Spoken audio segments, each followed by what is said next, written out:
pen. Pardon me.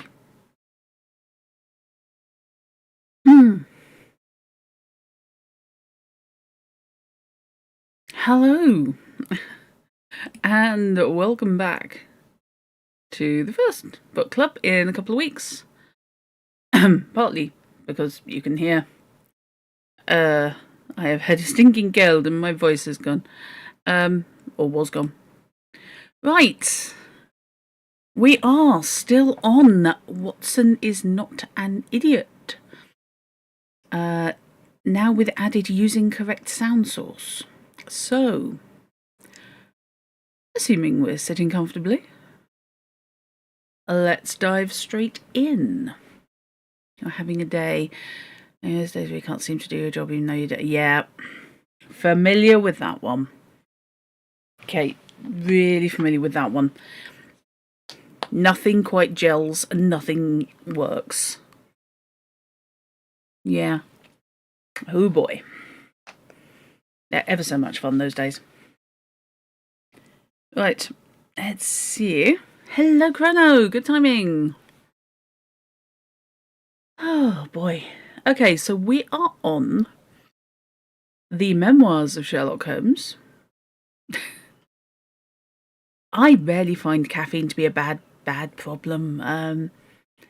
I think it's always a valid solution in general, unless you're horribly allergic, in which case please disregard that previous sentence. So, we are indeed on Watson is Not an Idiot by Eddy Webb, book used by kind permission of the author. And we are moving on to The Adventure of the Gloria Scott, 1893. Gloria Scott is the first case Holmes was ever involved with, so let's dig a little deeper into this one.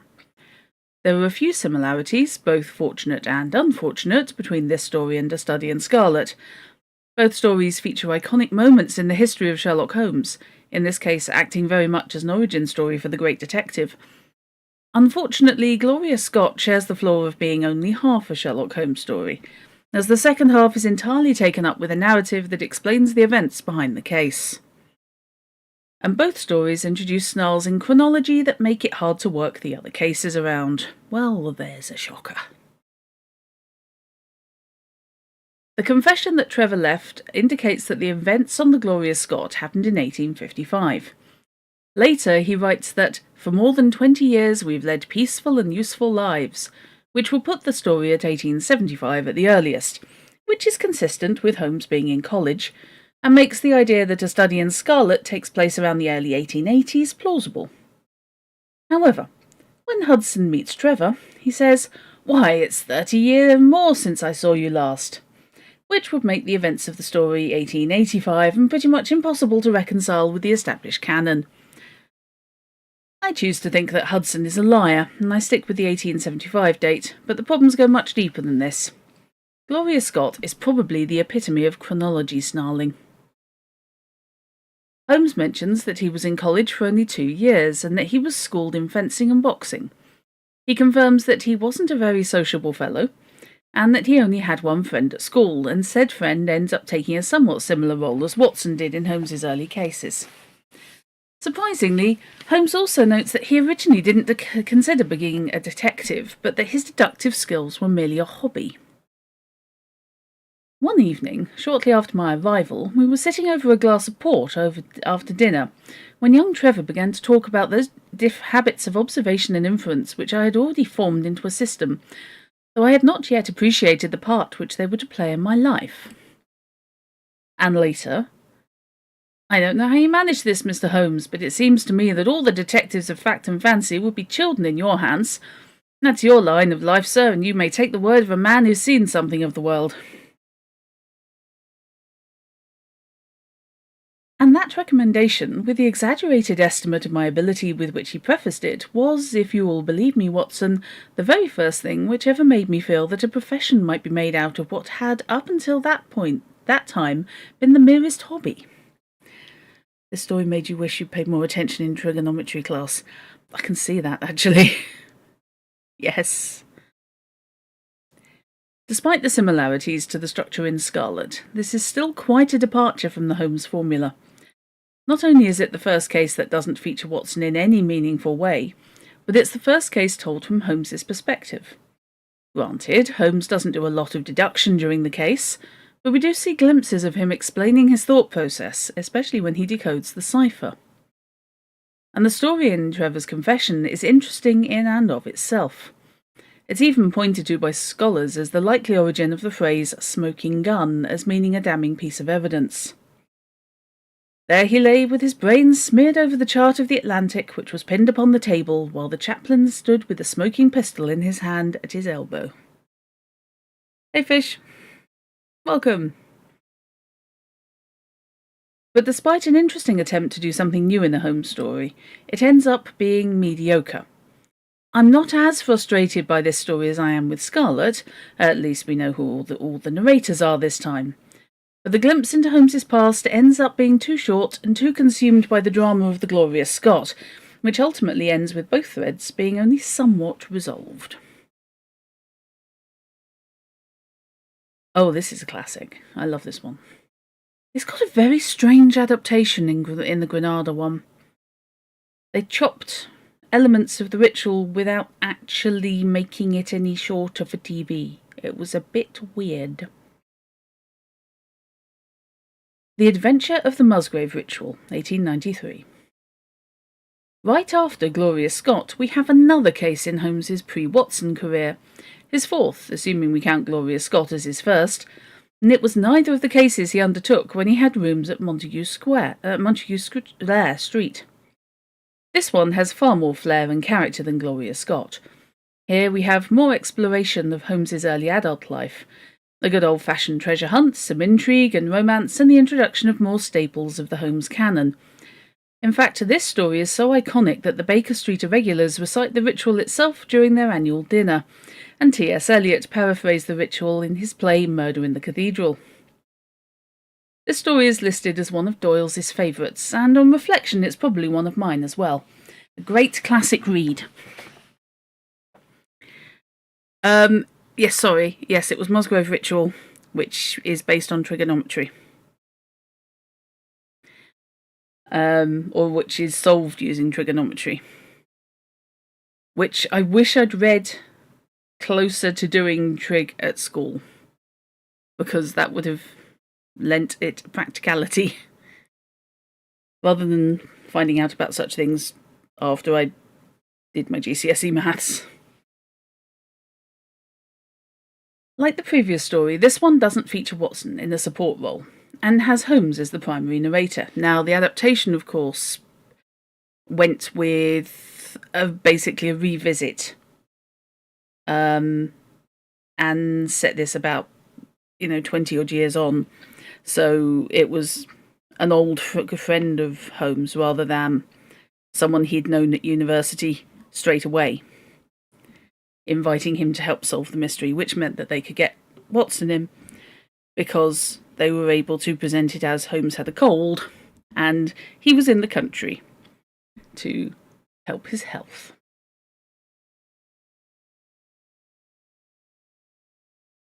As such, we get another glimpse in Holmes's methods from his own words. You know my methods in such cases, Watson. I put myself in the man's place, and, having first gauged his intelligence, I try to imagine how I should myself have proceeded under the same circumstances. Wow, that's just every games master ever. Absolutely. You work out how intelligent you want your characters to have been, and then you work it from there. Saves an awful lot of pre-planning. Holmes mentions more apocryphal cases and failures, as well as some of the details of his college days. This leads to another interesting question of canon law. What college did Holmes go to? Even though 3 stories now reference Holmes's college days, none of them specify which college it was. Although many Sherlockians, including the highly influential Sherlockian William Baring Gould, have narrowed the debate to being between Oxford and Cambridge. You know what? That's just such an easy decision to make. If you're going to cut it down to where did fairly posh person go to university despite not being wildly rich, At which point it comes down, yeah. Oh, there are so many universities in England. And that's ignoring Scotland and Wales. The thing is, even if you go with, well, he went to either Oxford or Cambridge, it's which Oxbridge College did he go to? The college in UK terms not necessarily being the same as college in US terms. I'd lose track. I know there are an awful lot of separate colleges in each, but I did not go there. Personally, I'm inclined against Cambridge, as he doesn't seem to recognise or remark on anything when his cases take him to the Cambridge area, but I've seen evidence both ways. One of the things he may have studied was phrenology, the now debunked study of science of studying the measurements of the human head to determine behavioural characteristics. For example, in The Blue Carbuncle, Holmes mentions the size of the skull as an indication of intelligence. But his interest was not unusual. Many in Victorian England believed in phrenology. During the Musgrave ritual, Reginald Musgrave described his intelligent butler Brunton. He was a well-grown, handsome man with a splendid forehead. I always thought he had a crush on him. In fact, Brunton is a quietly unrecognised contribution to literature. This is one of the stories in which the cliché of "the butler did it" originated, but it also plays to a second trope, that of the intelligent servant who outwits his employer. Best seen in P.G. Woodhouse's Jeeves stories and novels. Oh boy, yes. At least 12 colleges in each uni, you forget the numbers. Yeah. And very different establishments, if I recall correctly. However, while this case is probably the first detective story in which the butler is the culprit, there are actually surprisingly few mystery stories overall in which one of the servants is responsible for the crime. It's weird. You attended the University of Iowa, which contains multiple colleges, like liberal arts and science, engineering, music. And then within the College of Liberal Arts and Science, you studied in the School of Journalism. Yeah. I'm not sure how the Oxbridge colleges break up, whether they are strictly defined by subject, speciality.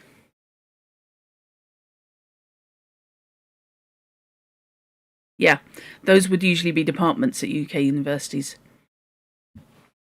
And then there's graduate college and its departments. Higher education is messy. Okay, Oxford colleges aren't subject-based now.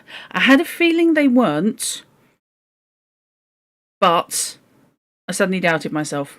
Probably should have checked.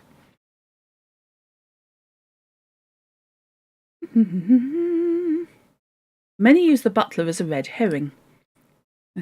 Awkward. Subverting the cliché early on in the 20th century, even though it persists to this day. The reason why these tropes were so strong at the time was due to the utter reliance that the upper and middle classes had on their servants, and the notion that they might somehow be untrustworthy was terrifying. You can compare it to our growing reliance on technology and the subsequent rise in movies and stories that feature robots, machines, and other technology turning or being turned against humanity. Probably better than trying to use a herring as your butler. Well, depends where you are, fish. Now I have an image of a flying herring inside a anti-grav suit with Waldos being used for servitor purposes as opposed to going for that whole primitive primates as servants. Are they church-based? You seem to recall reading where someone was attending Magdalen College because there weren't strict religious rules. Oh, you were at Magdalen, Chrono. We had students, one of the smaller colleges, and we had students from across all subjects. Okay, I'm going to just take a little brief Google and see if I can nail some of this down.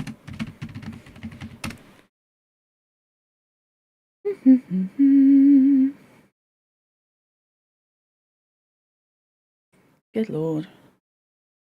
Okay. So, Cambridge has Christ College, Churchill, Clare Hall, spelled differently, Corpus Christi, Darwin, Downing, Emmanuel, Fitzwilliam, Homerton, Gonville and Gaius, Girton, Hughes Hall, Jesus, King's, Murray Edwards College, Magdalen, Lucy Cavendish, Newham, Pembroke, Peterhouse. Bloody hell. This was ridiculous. entire area. Oh, that's one's Keys. Oh, of course it is. I couldn't remember which was Keys College, but thank you for that. Oh gosh, Robinson College was clearly once a fortified manor by the looks of it, or has recently been beamed in from the 25th century. There's one college at each that's specifically for theology students. Yeah, I remember now that I do remember reading. Where are we? Robinson, Selwich, Queen's, St Catherine's, St Edmunds, Sydney, Sussex, St John's, Trinity Hall, Brasenose, is it Belial or Balliol? Wolfson, and then you're into, you're thoroughly into Oxford there at that point. Good grief, and some really gorgeous buildings.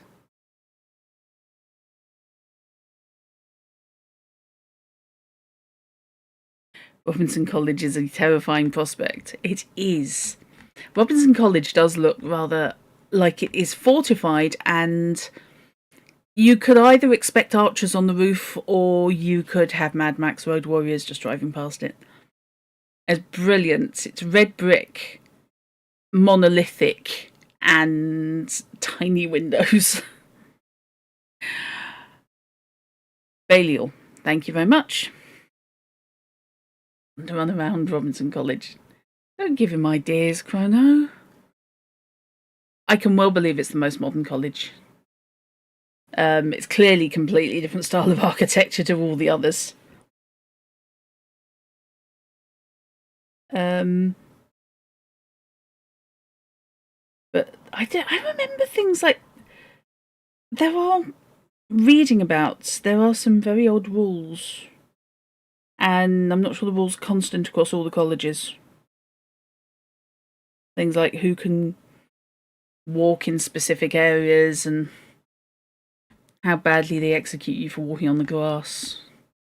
And of course, women were banned for so long from so many. But there are, I want to say there's one college in each uni which is expressly women only. But I could be wrong there. Yeah, like only specific people can walk on the grass in most colleges. I think that's where some of the rules at my grammar school were loosely based on.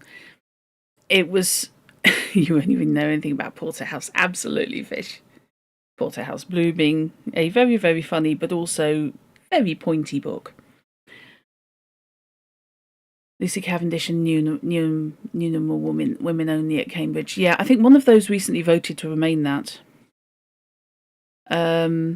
The things like my grammar school, only sixth formers were allowed to use the bridge linking two of the wings and the front stairs from the main door up to the library.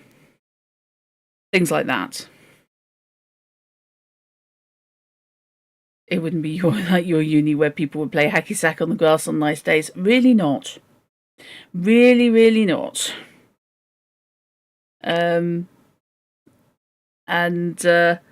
Such things would be enforced by, if I recall correctly, porters, I want to say. But, the Oxbridge colleges are their own very distinctive thing.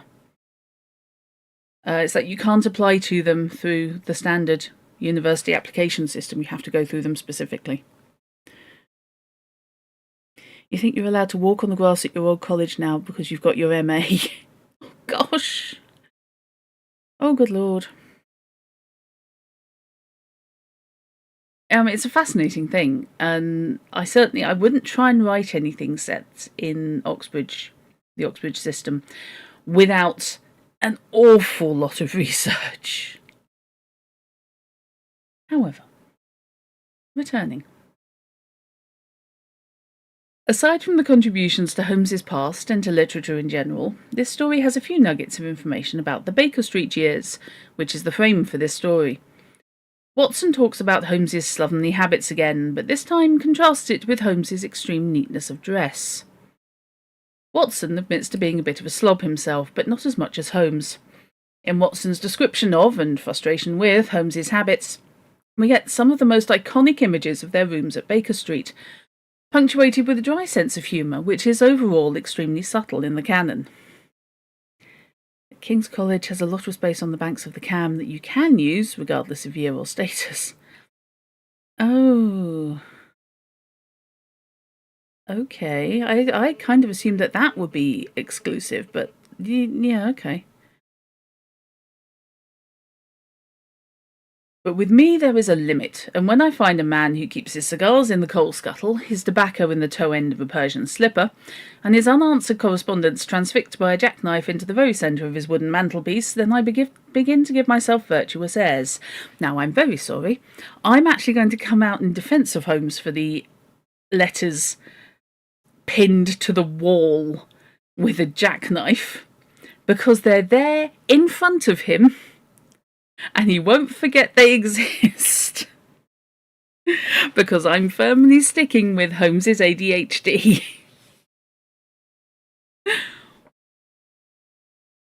I have always held, too, that pistol practice should be a distinctly open-air pastime, and when Holmes, in one of his queer humours, would sit in an armchair with his hair trigger and put 100 boxer cartridges and proceed to adorn the opposite wall with a patriotic VR done in bullet pox, I felt strongly that neither the atmosphere nor the appearance of our room was improved by it. Yeah, ADHD, Holmes confirmed. King's is very large and more relaxed than some of the other colleges. Cough Trinity, cough St John's.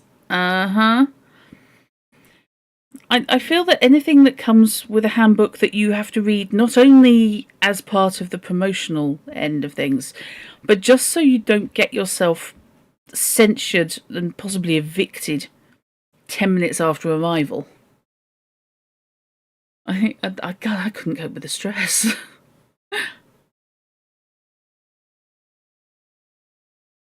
Okay. The Adventure of the Reigate Squires, again 1893. First, a bit of clarity about the title. This story was originally published as The Reigate Squire, but was subsequently renamed as The Reigate Squires when collected into Memoirs. When it was published in American Harper's Weekly, it was changed to The Reigate Puzzle, and subsequent reprintings of the American memoirs retain the American title. I'm more familiar with story under Squires rather than Puzzle, so that's what I'll defer to, even though I'm using the American version for reference. Prior to this story, we've had references to various apocryphal cases, but this is the first time in which the consequences of an undocumented case impacts a documented one. In this instance, Holmes becoming ill. I consider this to be the turning point in the apocrypha of the Holmes canon. Thus far, the references have been scattered here and there, teasing indications of the life of Holmes outside of what we read. But with the Reigate Squires, I really feel that the world of Holmes and Watson comes alive. The various ways Doyle makes Holmes and Watson seem like a part of the world have, in this story, gelled into a cohesive world of its own. Whether it reflects or ties into the contemporary world of Doyle's original audience, this story makes the narrative reality of Holmes and Watson feel less like a jumble of facts and dates, and more like an organic reality that I want to know more about and be a part of. Even when I stop reading the stories, in some part of my mind, Holmes and Watson still exist, solving crimes and thwarting villains that I will never see and know about. It's where things get more confusing, because your uni, Kate B, had a dorm named the Quadrangle. It was four-sided, but it had no elevators, so it was not disability-friendly or cleaning-friendly for janitors' carts. Your quadrangle-type space was called the Pentacrest, as there were the original 5 university buildings on top of a hill. Oh, now you're just taking the mickey. I love the idea. Also, a dorm to me is one room, or possibly one suite. You promise it's real. No, I believe you. I really do believe you. Also, that's begging to be the site of some kind of demonic ritual. Obviously, the Pentacrest, isn't it? You want to draw a 5-pointed star between the original buildings over the hill. US dorms is university housing. Yep. Yeah, it's usually referred to as halls in the UK, just out of interest. Halls, short for halls of residence, which I never qualified for, unfortunately, when I went to the university where the college where they had halls, because they didn't have many. So we all had to clamber all over each other to go and do private rentals in town.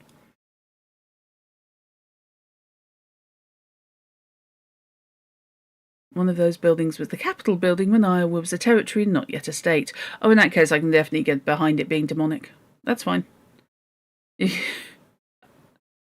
creatively called it Old Cap. Okay. That works.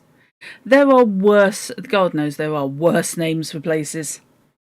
And yeah, Chrono, that is positively British by naming standards.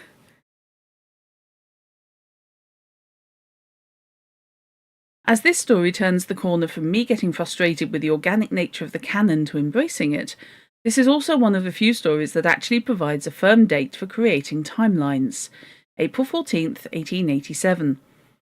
During the writing of this book, I realised that April 14th is also my wedding anniversary. I will never be able to convince anyone that the date is anything but a coincidence.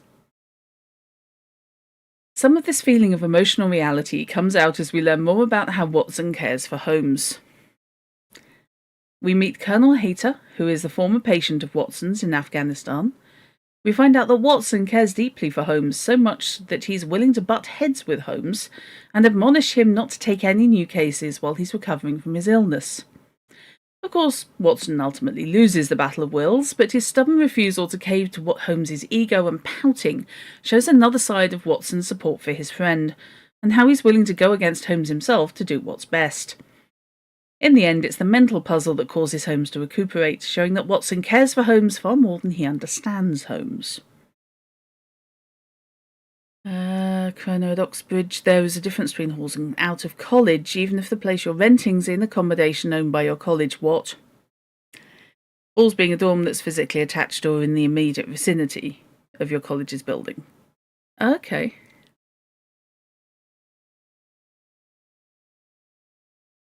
Okay, I will have to have a look at that. The original core of your university. That's definitely of interest. Everything's of interest if I don't already know it, let's put it that way. I do like to dig around for new things. Yeah, I think at Farnborough the halls were on campus. They were in their separate block. And then you have places like UKC, University of Kent at Canterbury, which is just massive and has lots and lots and lots of different accommodation blocks across the entire area.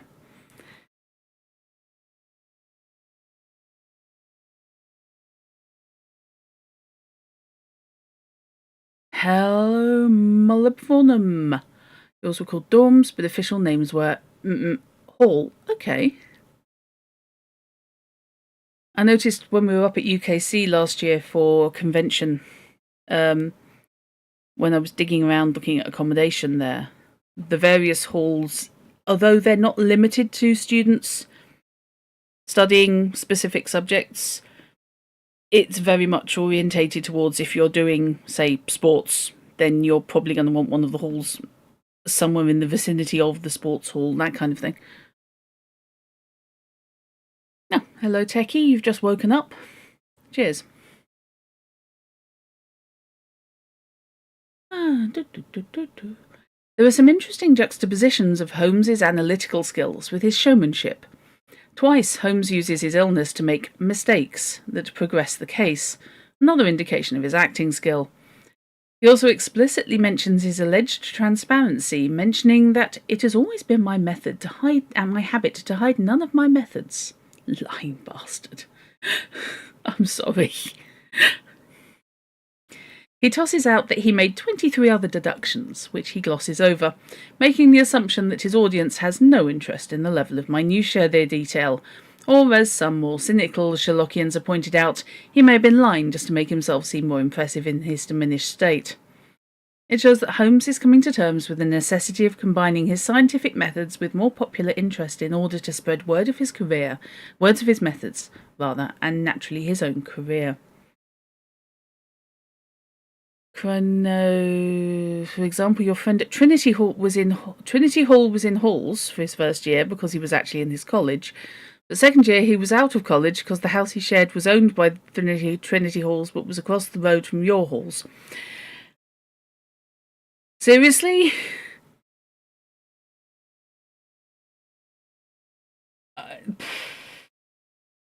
No wonder it's so hard to get into Oxbridge. Presumably the etiquette guide and naming guides are half of the application process.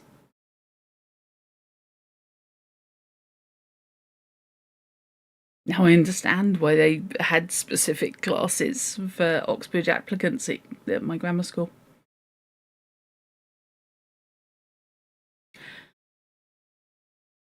Oh, this is an interesting one. Okay. The Adventure of the Crooked Man, 1893.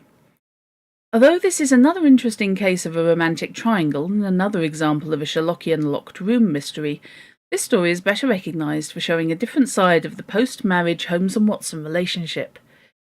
It's been a long time, since The Man with the Twisted Lip, since we've seen Watson's home, but for the second time Holmes comes there to meet Watson. You're beginning to think uni is arbitrary and complicated for no reason as practice for real life, which is also arbitrary and needlessly complicated. Chrono, none of this is known until before you get there and there's someone in your family is connected, to be fair. Oh, gosh.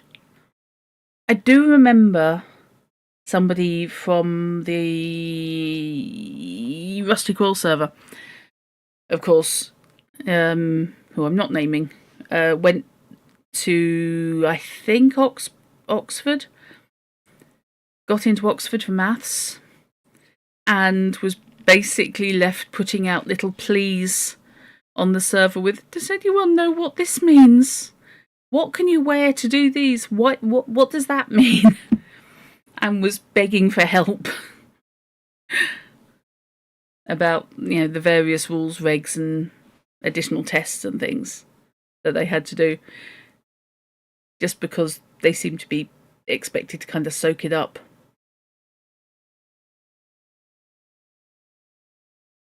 This time, Holmes imposes himself on Watson's hospitality by arriving at a very late hour and making himself immediately at home. The fact that Watson doesn't seem particularly put out by this is telling about both the nature of their friendship and Watson's tolerance of Holmes's strange habits. During this scene, however, Holmes makes a series of rapid-fire deductions almost immediately upon entering the Watson home, but there isn't really a reason for him to do so. Whether it's to keep Watson disorientated, or because Holmes knows that such deductions generally delight and amaze Watson, either way I think he does it to diffuse Watson's frustration at the late hour, in which Holmes imposes himself on his old friend. During the bombardment of deductions, though, Holmes teases Watson about keeping him up, and even takes a shot at his chronicler by the lack of playing fair in the previous documented cases. The same may be said, my dear fellow, for the effect of some of these little sketches of yours, which is entirely meretricious even, depending as it does upon your retaining in your own hands some factors in the problem which are never imparted to the reader.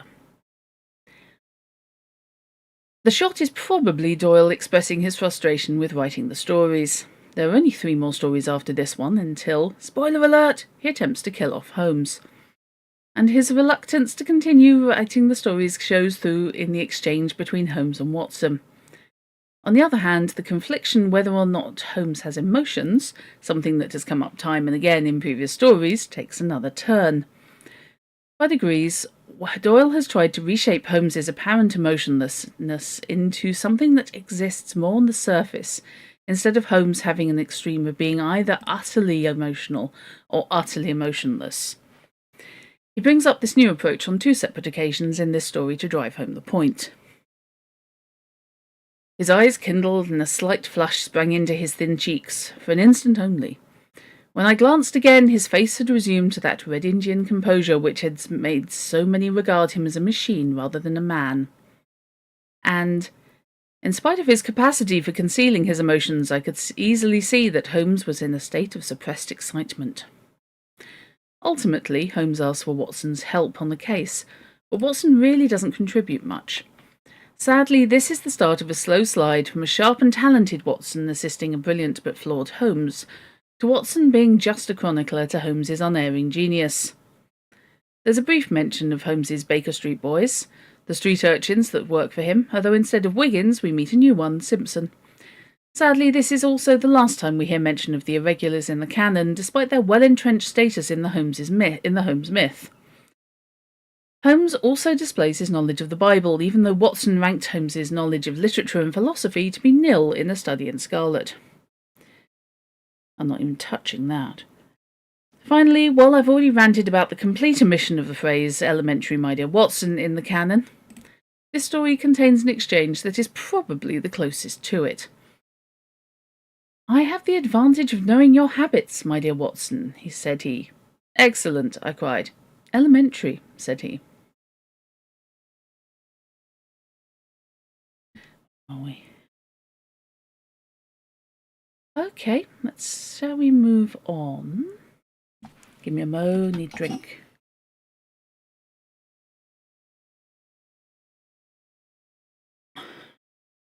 I'm trying not to blow out my voice again, because it was pretty bad. The Adventure of the Resident Patient, 1893. Thank you very much, Grenna. More edition wackiness here. Remember how I said that in American printings of Memoirs, the story The Cardboard Box was removed? Well, they thought the opening scene for the story was so impressive that they cut it out and stuck it in the front of this story. Really? However, when the cardboard box makes its eventual appearance in the American printing of His Last Bow, the scene is there as well. In the interest of not repeating myself, I'm going to skip my commentary on that scene, which consists of a series of amazing deductions by Holmes, as well as a case of his outright hypocrisy. If you're interested in that, jump ahead to my comments on the cardboard box. Oh, good lordy dicks.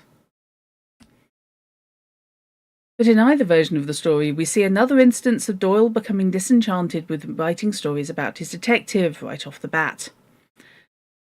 Glancing over the somewhat incoherent series of memoirs with which I have endeavoured to illustrate a few of the mental peculiarities of my friend Mr. Sherlock Holmes, he even takes a mild swipe at A Study in Scarlet and Gloria Scott on the way out of the first paragraph, but that paragraph adds another piece of the continuity puzzle, at least one version of it does. In the original Strand version of the text, not the American version that contains the hastily added scene from the cardboard box, Watson says it must have taken place towards the end of the first year in which he and Holmes take rooms in Baker Street. The reference to the Gloria Scott, however, indicates that Holmes must have told Watson that story before this one, so he must have related that story to Watson fairly on in their relationship. While it doesn't settle much in terms of questions of case continuity, it does show that Holmes opened up to Watson somewhere around several months into their relationship, instead of the implied answer of several years. An interesting indication on how quickly Holmes started trusting and confiding in his lone friend. I love working out the social networking of this. And looking at how the relationships build up. Very much not that Watson has to spend years and years and years leaving out food pardon me, in the hope that a stray detective will start trusting him. Sorry. After the last story, Doyle swings Watson back to his earlier mode of being intelligent, explaining that Watson was sufficiently conversant with Holmes's methods to be able to follow his reasoning and reverse engineer one of his deductions. This happening so early in their relationship does seem to contradict some of Watson's amazement at Holmes's methods in the previous cases, however. This disconnect has led to a certain amount of Watson apologism, claiming that Watson was actually never stupid but rather too modest. This camp maintains that Watson likely altered the recordings of his cases to reduce his own deductions and intellect in order to bolster the skills and aptitudes of his friend. Now you're seeing Holmes as a feral raccoon with a magnifying glass and a hat. Oh, I wish I could draw. Oh, that'd be fun. They point to sections such as in The Blue Carbuncle, where Watson modestly underrates his own abilities.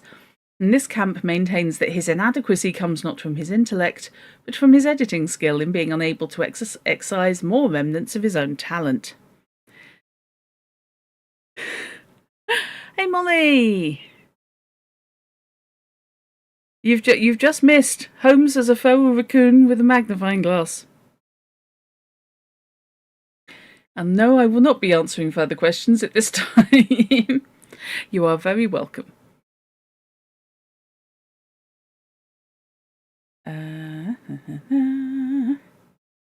Obviously, this line of thinking ties in well to the Great Game, but some non-game-playing Sherlockians have posited this as well. Being a Watson fan, I want to believe this line of logic, but the idea causes my head to explode when I consider it at any depth. Late because of nap time.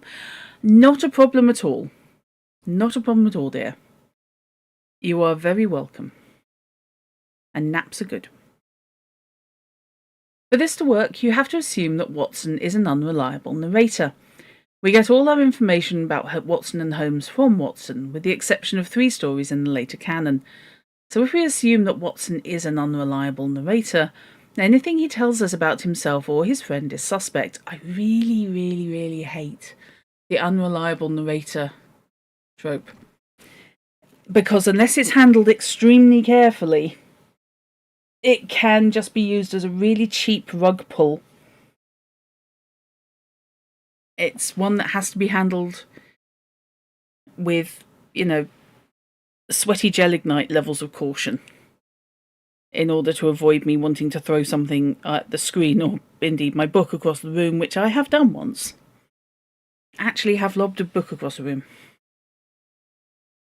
at an unreliable narrator revelation, which truly stank.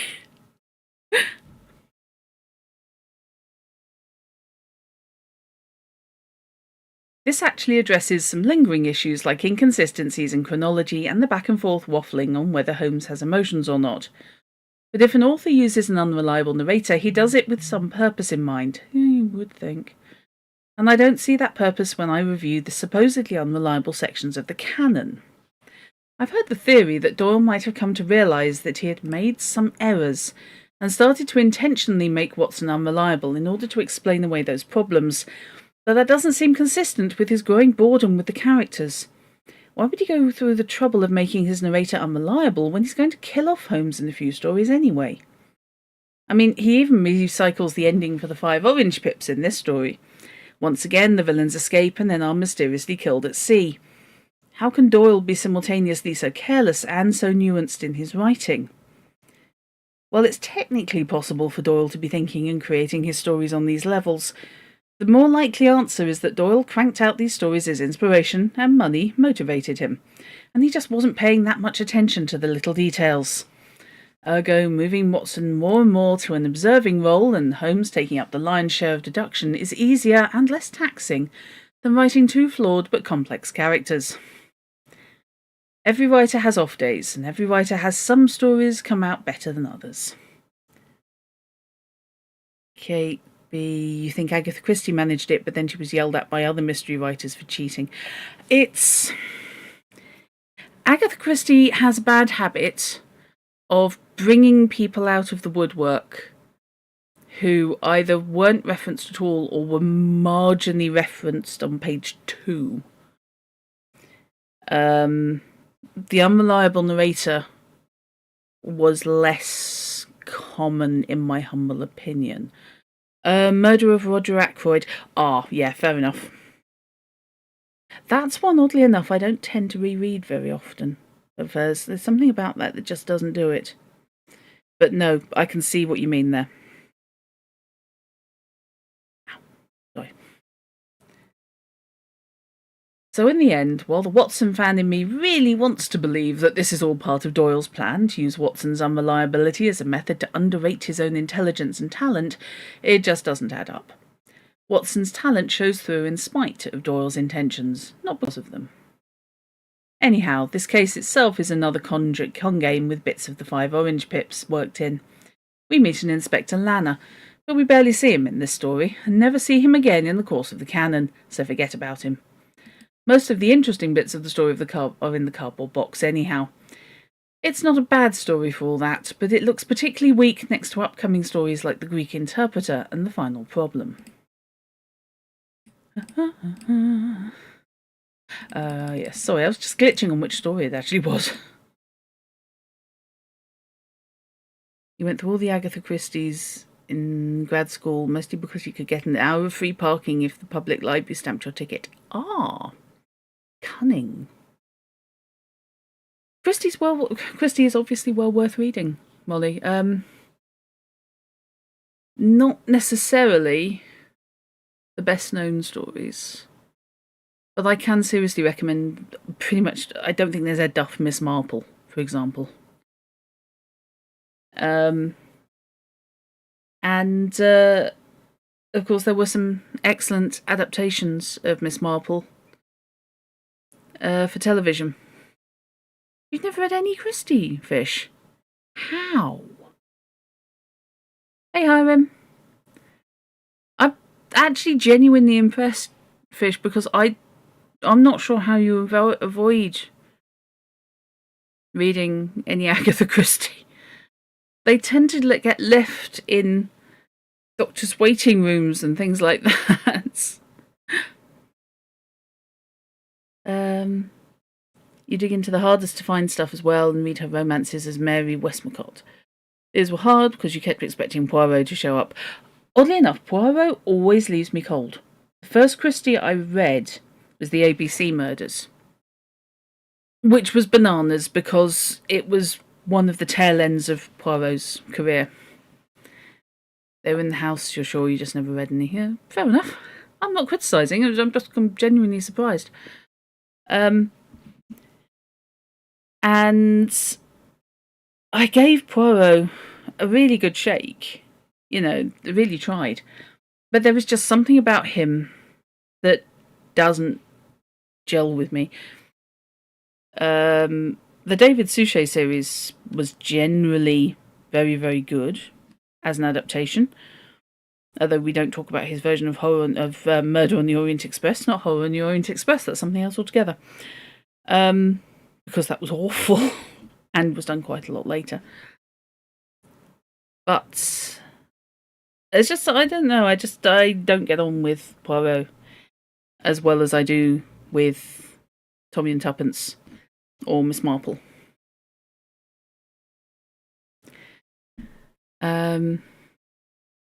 Murderous Horror on the Orient Express, exactly. Now, see, that I'd watch.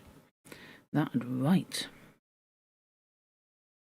You've mainly read Death Comes at the End because of the Egyptian connection and the first intermediate period connection. That makes sense.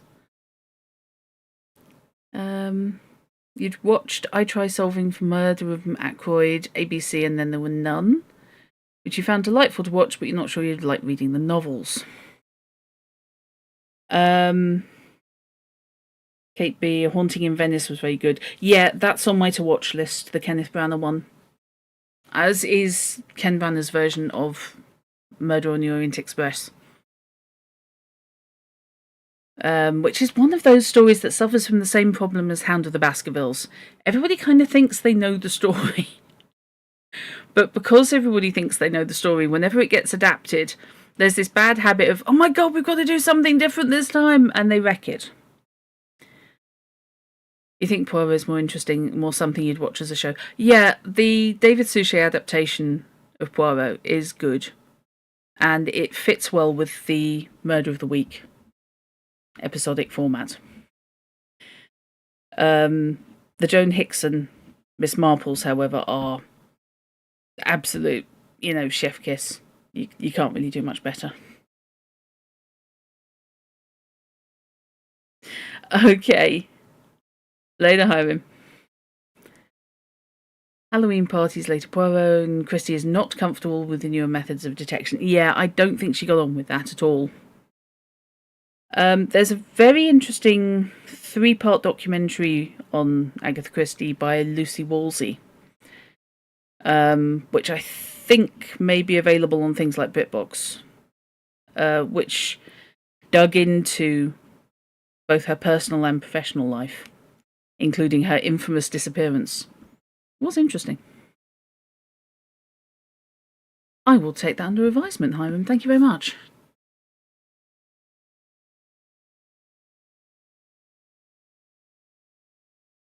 Yeah, no worries.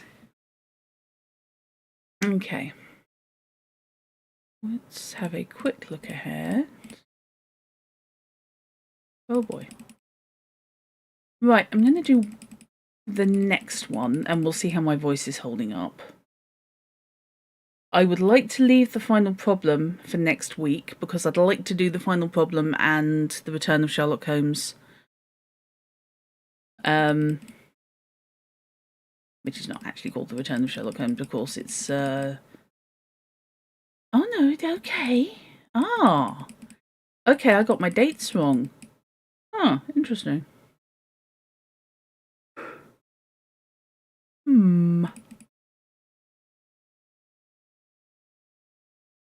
Okay. If your spouse were cheating and wanted to divorce, you'd be very tempted to try and frame him for my murder. Well, yeah. I can entirely understand that.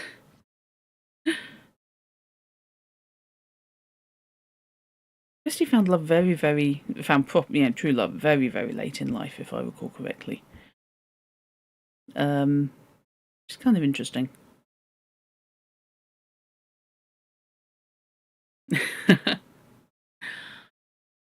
The Adventure of the Greek Interpreter. This story is most noteworthy for being the story in which we learn more about Sherlock's family, and especially the introduction of Sherlock's brother, Mycroft Holmes. For clarity, I will always refer to Mycroft by his first name.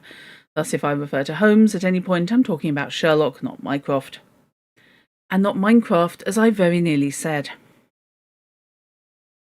Aside from his brother, we learn that Sherlock's ancestors were country squires, and that his grandmother was the sister of the French artist Vernet.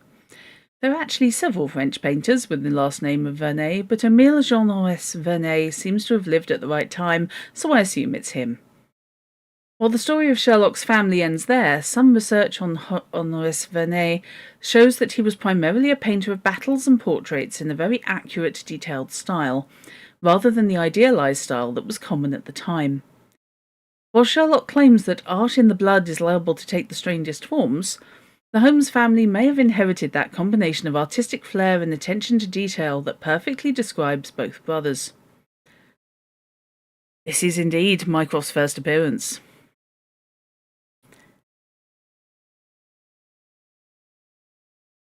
I'm inclined to think that this was an intentional choice by Doyle, if only because it so neatly explains the growing conflict in Sherlock's character, that bizarre marriage between his love of the purely analytical and the flair for the dramatic. By Sherlock's own words, Mycroft has more intellect but less energy. Mycroft is the elder and more intelligent brother, but is disinclined to put in the work to confirm his own theories. While Sherlock chides Mycroft's lassitude, in many stories we've seen Sherlock lying in a stupor when a case isn't engaging him, an echo of his older brother. It's also telling that Sherlock faults Mycroft's lack of interest in acquiring enough evidence for the British legal system, when in multiple stories he himself has destroyed evidence or let criminals go to suit his own sense of justice. But the parallels go both ways. As Mycroft speaks with Sherlock and Watson, he pulls out a snuff box, showing that both Holmes brothers are casual drug users. Well, that's a take. Fair enough, both legal at the time, yeah. And of course, both brothers are able to casually insult the other without raising much ire, which in Sherlock's case seems to be a very rare thing. It's impossible to talk about Mycroft without talking about the Diogenes Club, that strange establishment in which men go to be social while simultaneously remaining in absolute silence. The Diogenes Club has just turned up so many places. Mycroft's and the club's connections to the British government are only hinted at in this story, but they come up again in future canonical references. The idea of the Diogenes Club has taken such a hold on later writers that it has not only shown up in other Sherlock Holmes pastiches, but has also generated its own pastiches that don't even include any of the characters from the Holmes canon. Yes, exactly. It's turned up in everything from Doctor Who onwards. It's ridiculous. People just like the idea of the contradictory, unsociable social club. Before we meet Mycroft, though, Watson waffles somewhat in his previously warm perception of Sherlock's emotional state. Sometimes I found myself regarding him as an isolated phenomenon, a brain without a heart, as deficient in human sympathy as he was preeminent in intelligence. Because grown-ups need more opportunities for parallel play. Where can you not be at home but also never speak to anyone? Yeah, that's fair. It's all communicated with the notes. You could do that at the public library as well. Yeah, the public library doesn't have a 5-star restaurant, basically, attached.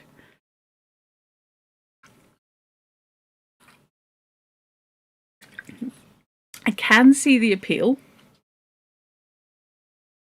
but also you'd be very glad of the stranger's room so that you could go and actually have a conversation if you wanted.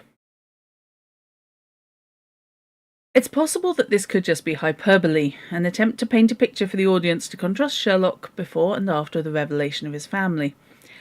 I'm inclined to believe this, as we do see Sherlock becoming far more emotional over the course of this story, and the rest of the stories in this book. Sherlock also mentions bringing Gregson in on the case, another indication that Sherlock considers him to be the most talented detective in Scotland Yard, not Lestrade. Even though Sherlock himself makes for a rather poor showing here, both Mycroft and Watson really shine in this story. Indeed, they do just about all the work in the case. As such, this is a great story for background and information, but isn't one of the best stories in the canon for showcasing Sherlock's abilities. I shall make this the last one. Hey Noel, you've heard a lot of good things about Watson's Not an Idiot. You were huge Sherlock fans as a kid, except the show you could never get into as much as the books. Which version of the show, Hound of the Baskervilles, Red-Headed League, The Adventure of the Speckled Band, and Scandal in Bohemia are your 4 favourites? That's a solid selection of choices. No. Absolutely. I'm going to make this one the last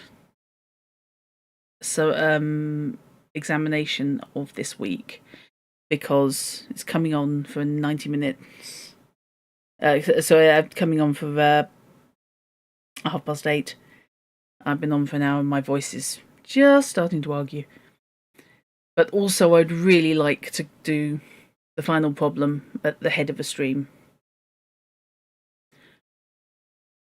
The Adventure of unless people are desperate, in which case I will do it now.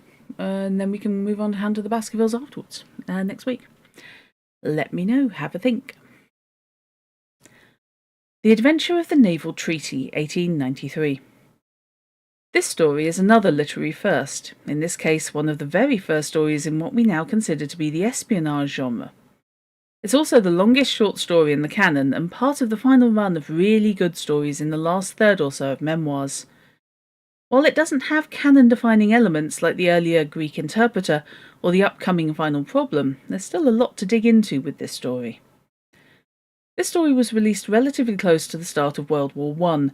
In that war, France and Russia were strong allies to England, but in this story they were seen as potential enemies who might benefit from the theft of the treaty. This is accurate in the political climate of the time, though showing the radical shift in politics that the First World War brought about, and proving that it's always fashionable to make the French and the Russians look like the bad guys. Look, I consider this personally a retaliation for the fact that the Brits are always the bad guys in everyone else's stories. Also, it's fascinating to note how nepotism is perceived here. Phelps isn't ashamed to note that he got his job as a government official because his uncle was a minister, a situation that would have caused a major political scandal if it had happened today. There's also a case of Holmes making a note of something on his shirt cuff, but that's not all that uncommon at the time. In fact, Harry Furness talked in The Confessions of a Caricaturist, 1902, about doodling pictures on his shirt cuff. It's something you did when you didn't have a piece of paper handy to make a note on. The modern equivalent would be writing a note on your hand or the back of a receipt. Another cultural aspect that avid readers of Victorian fiction will run into a lot is brain fever. While there's some speculation as to what this ailment actually was, or even if it was only one ailment at all, it was a recognised medical complaint at the time. It also happened to be a useful literary device to make a character temporarily deranged and immobile for weeks or even months at a time, which is likely why it was very popular in novels. A more modern example of this would be the over-reliance of knocking people unconscious by hitting them on the head in crime fiction, or the prevalence of convenient amnesia in soap operas. One of the most well-known appearances of brain fever is in Emily Bronte's Wuthering Heights, but the concept extended to French literature as well, such as its appearance in Gustave Flaubert's Madame Bovary. Many believe that brain fever came from excessive stress or heartbreak, which is why it is commonly attributed to female characters. But this story shows that even men could fall victim to it. We will not be going into how female characters fall ill to random diseases of the brain, because people don't necessarily want my take on such things. Ever so convenient. Whether it was a real illness or not, it became a common trope and cliché of fiction of the day, and Doyle was certainly not immune to literary fads. In fact, he spoke about it in a speech on May 22nd, 1905, to the Royal Medical and Surgical Society of London. Then there is that mysterious malady which is known as brain fever.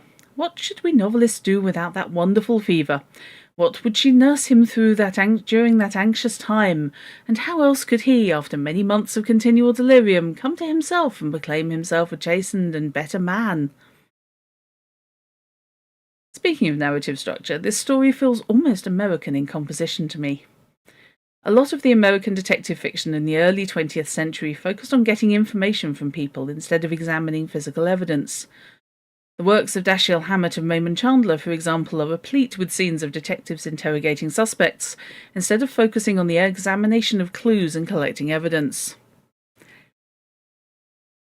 This story is similar, showing a lot more of Holmes trying to pick apart each person's testimony and construct a series of events over his usual methods of observation. This certainly wasn't an unusual format. The Max Carados stories by Ernest Brammer, for example, tend to focus on dialogue and interrogation, but this story is a more explicit example of that style in mystery writing, and it provides an interesting contrast to the usual construction of a Holmes story. And yet I can see it having a noirish flavour. It kind of works. Because there is very little physical evidence. There's some environmental evidence, but there's absolutely naff all physical. And trace left by the crime. Aside from the cultural aspects, there's some more exploration of the subtler parts of the canon worth noting here. It's easy to lose them between the introduction of Mycroft Holmes in the previous story and Professor Moriarty in the following one, but let's take some time to pull them out. Using only the canon as a guide, dating this case is actually very straightforward. but bringing in historical events makes the situation worse. This is a post-marriage case, and it is the July that immediately succeeded that event. However, there is a mention about a secret treaty between England and Italy, which is, at the time of the case, just being discussed in the press. This was a real treaty, but historically it was drafted in 1887, not 1888. This gives more weight to the marriage being in 1887, unless you only use canonical cues. Yes, we're closing in on halfway through the canon, and we still can't get any closure on what year the second novel was set in. I'm still inclined to think that Doyle muddled what year the treaty was signed in and assumed it was closer to 1888. After all, this story was published 6 years after these events, and I sometimes forget whether something happened in 2006 or 2007, so that's plausible to me. Apocryphal cases pop up again in this story, such as the adventure of the tired captain. Interesting, there is a lengthy mention of the adventure of the second stain here. The second stain is a canonical story, but it won't be written for another 11 years. So at the time this story was written, it was an apocryphal case. An interesting example of Doyle going back to mine his own references for inspiration in later years. Watson's past is fleshed out more with the introduction of his old school friend, Percy Phelps. Although Phelps is modest and tries to downplay his status, it says something about Watson's own status as a gentleman, that he's able to become good friends with the nephew of a high-ranking government official.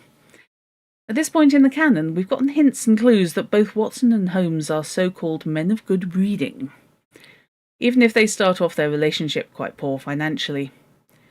Oh boy, yeah. Class and wealth not necessarily correlated.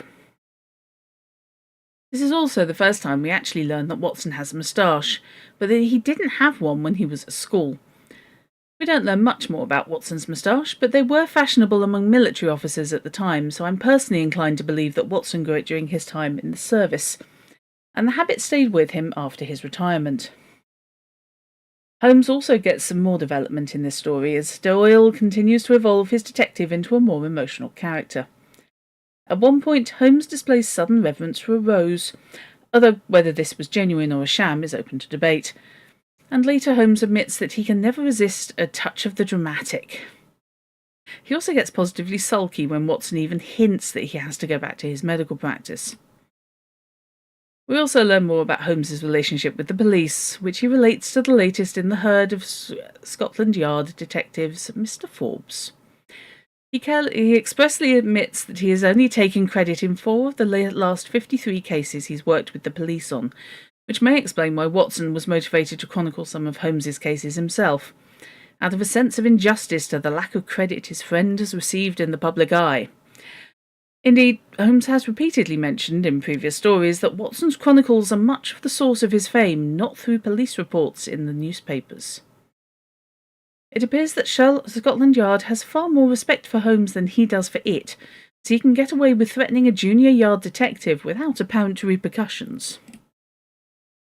We have the first instance, second if you count Mycroft, of someone not being impressed with Holmes's deductions, when Joseph Harrison says, "For a moment I thought you'd done something clever," after Holmes rattles off his usual series of insightful deductions upon meeting him. I'm inclined to believe this is another case of Doyle getting a bit bored with the character, or at least bored with writing the same scene of amazingly deducing information about a person over and over. Some more points of our previously mentioned canon watching. There's another appearance of the page. I really have no idea why I completely missed this character in all my previous reads. Sure, he's usually only in a sentence or two, but he's shown up about as much as Mrs. Hudson at this point.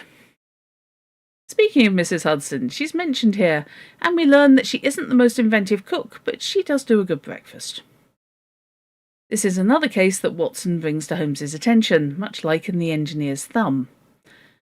There's another long nighttime vigil, and Holmes even mentions the one in the Speckled Band as a similar experience. Compared to the stories on both sides of it, the naval treaty is an often missed gem in the canon, even if it's not one of the classics. I love the naval treaty, I think it's great. Okay, hang on a mo. Oh boy. Do we want to tackle the final problem? Because, of course, this covers the introduction of Moriarty. So I am inclined to leave this until next week. If that's okay with people. It's okay at the moment, but I can feel it's on its way. So I probably should give it a rest for tonight, to be honest. So yeah, top of next week we will be tackling the final treaty. Morio, never heard of him. Yes, but the only canonical appearance of Professor Moriarty. You're happy to wait on this one. Moriarty needs time. Yeah. I love that. He's referenced a couple of times afterwards. But the final problem is the only time he ever appears on camera, so to speak. Which is wonderful, given how often he's simply depicted as Holmes's nemesis. That's something to look forward to. Oh, yeah, I shall take that. I shall take that as a compliment, Molly. Thank you very much. Okay, so I didn't write it, obviously, but you know. So, thank you very much indeed for listening. I'm glad to be back to this. So, next week we will start with the final problem and then move on to Hound of the Baskervilles. In the meantime, it is Monday. So, I am anticipating a stream on Thursday. Meant as a compliment to both the author and performer. Thank you very much. I'll pass that one on to Eddy Webb. And Thursday, I'm either going to be back on Sniper Elite Resistance, or I might be in Elite Dangerous, although we shall see about that. Sniper Elite, we are coming to the end of the storyline, so it might be nice to move that along a little bit. Along with the classic X-ray cam kills of everything. Just everything. So, thank you very much for watching. If you are not already subscribed or following the YouTube or Twitch channels respectively, that would be awesome if you could. I will be moving to primarily using YouTube as my front end in the future. So being subscribed on YouTube would make life a bit easier to get notified for future streams. So if you'd like to support the channel, you can do so on ko-fi.com/struttercup. All donations gratefully gratefully received. Especially at the moment while I'm between gigs. Which would be kind of helpful. But this isn't pay to play, and your presence is welcome whether or not you dip your hands in your pockets. So thank you very much indeed. And I will catch you Thursday, and then next week for more book club. So good night.